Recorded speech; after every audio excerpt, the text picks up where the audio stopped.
Luar biasa sekali. Hadirin, kita boleh berikan tepuk tangan sekali lagi untuk grup angklung SMP LBA YPAB Surabaya. Wow. Ya, apalagi adik-adik ini rupanya semuanya kelihatannya termasuk yang apa istilahnya, berkebutuhan khusus. Berkebutuhan khusus, betul. Ya, jadi luar biasa ya. Iya. Walaupun mereka mampu mengekspresikan kemampuannya dengan baik Betul. sekali. Nah. Jadi saya kira memang kita perlu sekali lagi kita applause untuk mereka. Iya. Assalamualaikum warahmatullahi wabarakatuh. Selamat malam, salam sejahtera bagi kita semua, bagi para kita bertemu kembali dalam acara Semanggi. Iya, ya. Semangat membangun inspirasi. Boleh beri tepuk tangannya untuk Semanggi. Nah, ini hari ini kita akan berbincang khusus nih Pak Biakto ya. Ya, karena terkait apa, dengan Mbak? MDGs, jadi pembangunan kesejahteraan sosial menuju pencapaian MDGs. Ya, karena memang tema ini kita pilih dalam rangka kita ya. Betul. Dan kalau tidak salah Mei nanti Hari Pendidikan. Pendidikan tanggal 2, betul. Di samping itu beberapa waktu yang lalu Presiden mengadakan di mana sejauh mana capek masyarakat Indonesia di dalam rangka kesejahteraan masyarakat poinnya. Semua. Dan Pak SBY tahun 2005 kalau tidak salah. Baik, jadi baik. berarti harus tercapai itu 2015. Betul. Beliau selesai 2014. Jadi berarti masih tanggung jawab beliau, karena itu Jawa Timur yang merupakan penduduknya cukup besar. Capaian-capaian dari MDGs ini di Jawa Timur. Nah, ada tamu-tamu kita yang sangat spesial yang sudah hadir. Ini ada guru-guru, siswa dan juga orang tua dari YPAB Surabaya. Boleh minta tepuk tangannya? Ya. Ini dia orang ini ya Pak ya, mampu untuk membawa anak-anaknya menjadi seperti yang ada di depan-depan ini. Ya.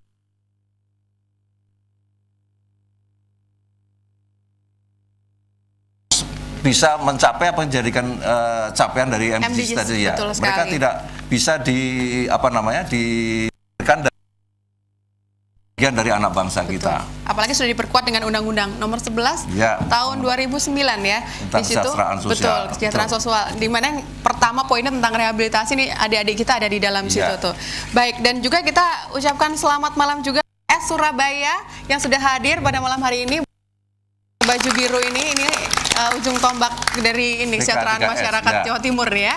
Ya, karena di sini juga ada bosnya nih. Iya, ada bosnya juga hadir.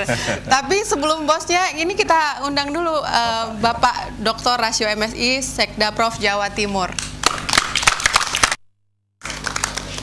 Selamat malam. Selamat malam. Selamat malam.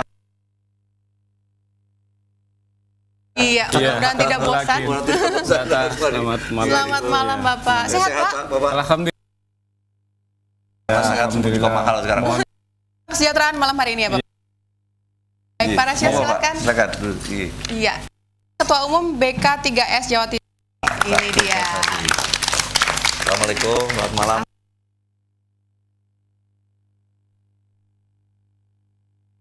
Sehat. Walaupun rambut sudah berubah, tapi beliau masih muda, Pak. Dan bajunya nih sama birunya juga Pak ya dengan yang dibawa ke sini. Oh iya. Silakan. Baik. Dan yang terakhir kita kedatangan Guru Besar IAIN Sunan Ampel Surabaya yang juga Ketua PW Muhammadiyah Jawa Timur, Profesor Dr. HM Syafiq Muhni MA. Salam. Bapak biasa dipanggil Pak Syafiq. Pak Syafiq ya, Profesor Syafiq. Monggo Pak, terima kasih. Bapak sehat semuanya Pak. Alhamdulillah. Yang penting sehat Pak. Monggo Pak. Tepuk tangan dulu hadirin sekalian untuk narasumber kita. Nah, terkait juga dengan tema kita pada malam hari ini, kita juga undang para pemirsa yang ada di rumah ini, silahkan untuk bergabung bersama kami di dua line telepon kami 031 dan juga 03156309972. Boleh dimanfaatkan untuk ngobrol-ngobrol langsung dengan narasumber yang ada di studio. Nah, Pak Rasio, terkait dengan kesejahteraan ini ya, masyarakat Jawa Timur sebetulnya sudah bisa dibilang sejahtera atau belum ini Bapak? Iya, jadi memang Mbak, untuk mengatakan sejahtera itu ada beberapa kriteria. Makanya Jawa Timur dalam rangka ini semuanya di RPJMD itu ada kriteria yang kemiskinan, kemudian tentang pendidikan, kesehatan dan sebagainya. Kalau itu bisa dilakukan dengan bagus, ini adalah salah satu kriteria dikatakan sejahtera itu. Jadi kalau dikatakan sejahtera tetapi masih banyak warga masyarakat miskin, bagaimana akan sejahtera? Ya. Makanya Jawa Timur pada tahun ini terhadap ya pengentasan kemiskinan ini, artinya tingkat kedalaman, tingkat keparahan orang miskin itu harus diangkat supaya tidak terlalu parah. Makanya pada Ada data-data barangkali Bapak? ya di Jawa Timur pada tahun ini 2072 rumah tangga sasaran. Rumah tangga Dan itu dibagi by address dan by karakter. Karena karakter ini sebenarnya nanti akan solusi terhadap permasalahan orang miskin itu. Jadi dari 3.079.822 rumah tangga sasaran itu ada 493.004 rumah tangga sasaran yang sangat miskin. Ini sudah by address dan by karakter, sehingga nanti Jawa Timur itu akan diambil semuanya dalam, tetapi wujudnya adalah keterampilan dalam Jadi diberi pancing Pak ya, tidak diberikan. Ya, misalkan nanti dalam bidang peternakan, pertanian, kalau nanti masyarakat di dekat hutan itu juga ada kegiatan-kegiatan dalam rangka pemberdayaan bersama hutan masyarakat dan sebagainya. Kemudian ada lagi Mbak Ata, 1.220 miskin. Jadi ada very poor, ada poor. Yang poor ini juga ada kegiatan bersama antara pemerintah. Sangat miskin itu. Kalau seandainya nanti kita bantu dalam bentuk pancingan itu 2,2 juta, dana yang diperlukan itu kira-kira 200.000 rupiah, 5 juta. Itu yang disediakan. Kemudian ada lagi yang mendekati 1 juta 9.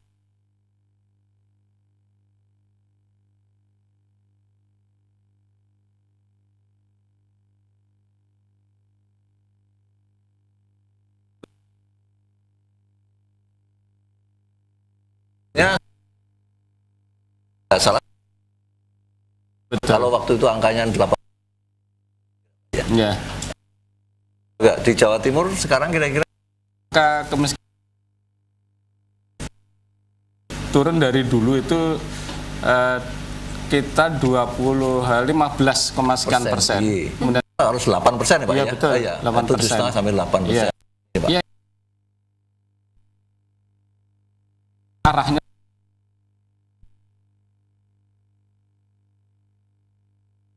kurang lebih 12 itu ya nggak sampai itu merata di ya.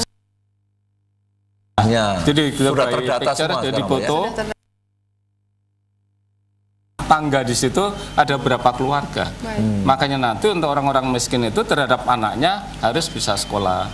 Sekolah dibantu oleh pemerintah sehingga mereka jangan sampai anaknya nggak sekolah juga. Kemudian kegiatan keterampilannya dibantu oleh pemerintah provinsi. Itu termasuk juga barangkali yang berkebutuhan khusus tadi Pak. Betul, ya? di dalamnya tentu yang berkebutuhan khusus. Ya, seperti anak-anak ini itu merupakan bagian daripada itu yang harus diberdayakan Pak. Ya, betul. Ya. Daerah mana Pak yang perlu perhatian dan sentuhan khusus nih di Jawa Timur ini? Jadi untuk tahapan pertama ini memang kabupaten dulu yang kita dulukan. Ya, kira-kira jumlahnya ada 7.012 desa dari 8.506 desa. Jadi kalau seluruhnya di Jawa Timur itu ada 8.506 desa. Kemudian yang kita selesaikan pada tahapan ini adalah desa-desa di kabupaten. Kenapa di kabupaten? Ya karena memang kedalaman keparahan orang miskin itu di kabupaten. Ya, utamanya di kabupaten kota. Saya kira sudah betul sekali itu. Sebelum ke Pak Cuk, kami undang kembali lagi pemirsa yang ada di rumah di 0315678216 dan juga 0315630972 untuk bisa berbincang-bincang dengan narasumber kita yang ada di studio terkait dengan tema kita pada malam hari ini tentang pembangunan kesejahteraan sosial menuju pencapaian MDGs. Siapkah Jawa Timur sebagai bagian dari Indonesia untuk melangkah begitu ya mencapai MDGs tahun 2015 nanti?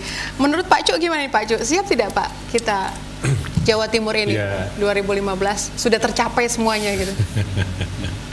Ya memang tidak mudah, Mbak.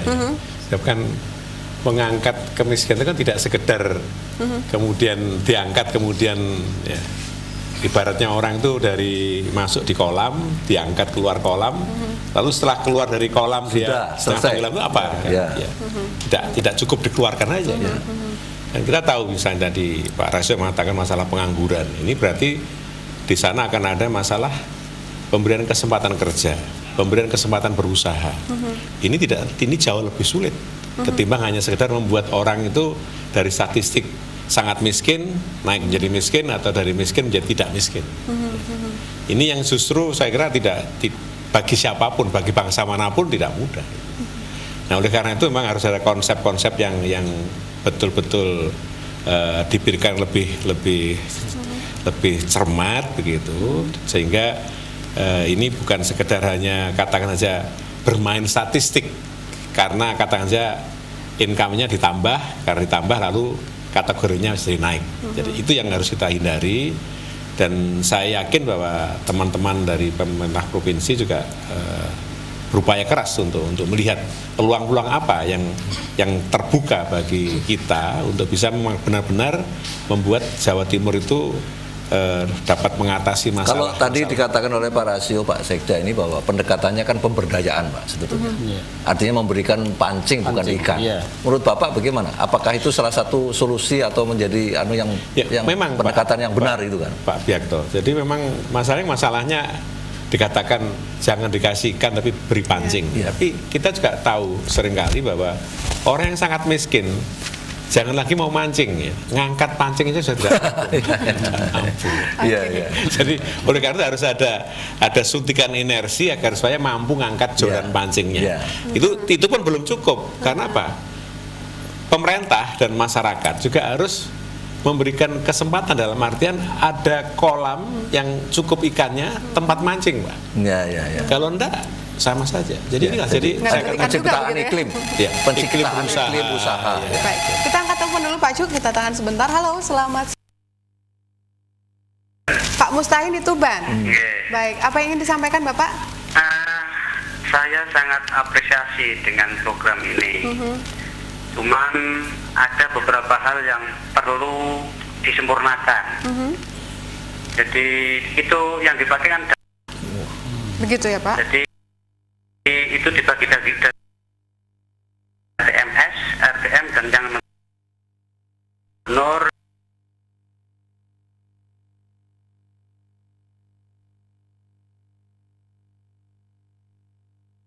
mengalami perubahan.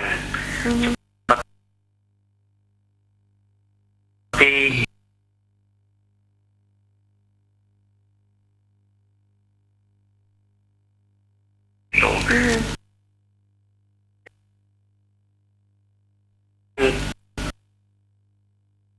KPPRS yang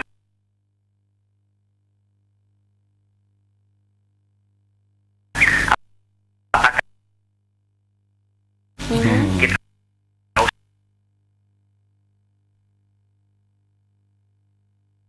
kali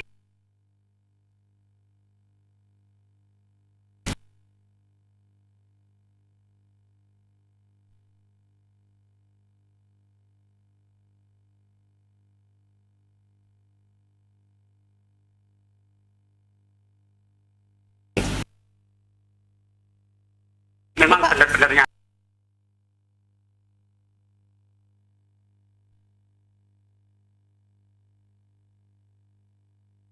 kabupaten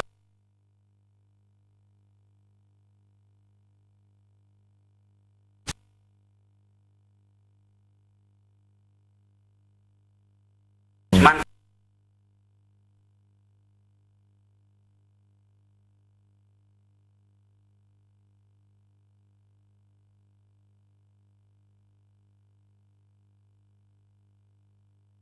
ingin